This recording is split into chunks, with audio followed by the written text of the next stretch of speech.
உங்களுக்கு இப்போ நம்மக்கிட்ட காசு இருக்குன்னு வச்சுக்கோங்க, எங்கே வேணால் போய் வாங்கலாம். இப்போ பாகிஸ்தானோ பங்களாதேஷோ பிச்சை எடுக்குது எவன் கொடுப்பான்ட்டு. வேற இந்தியா காசை நீட்டி கேட்குறோம், யார்கிட்ட வேணால் வாங்கிக்கலாம். ஒரு காலத்தில் சவுதி அரேபியா, ஒமான் இவங்கள்ட்ட மாத்திரம் வாங்கிட்டு இருந்தோம்.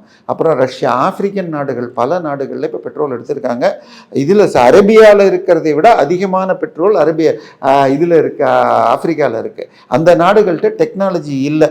இன்னொன்று, ஒரு கம்பெனி போய் பண்ணுறீங்கன்னு வச்சுக்கோங்க, அமெரிக்கா கம்பெனிகிட்ட வாங்கினா அவன் 5000 கோடிக்கு தரதை நம்ம 1500 கோடிக்கு தர முடியும். சரியா?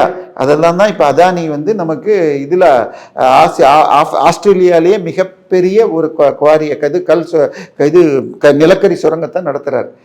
இஸ்ரேலில் ஒரு போர்ட்டை அதானி நிறுவனம் நடத்துகிறது. இதில் பர்மாவில் ஒன்று நடத்துகிறாங்க. அதை நடத்தியாச்சுன்னா நமக்கு பர்மா மூலமாக இதுக்கு போகிறதுக்கு வழி கிடைக்கிறது. அதாவது நம்மளுடைய பங்களாதேஷுக்கு பின்னாடி இருக்கிற அந்த சிக்கன் நெக்கில் ப்ராப்ளம்னா இப்போ பர்மா மூலமாக போகிறதுக்கு வேலை நடக்குது. மோடி அரசு பல்வேறு வேலைகளை செஞ்சுருக்குமா.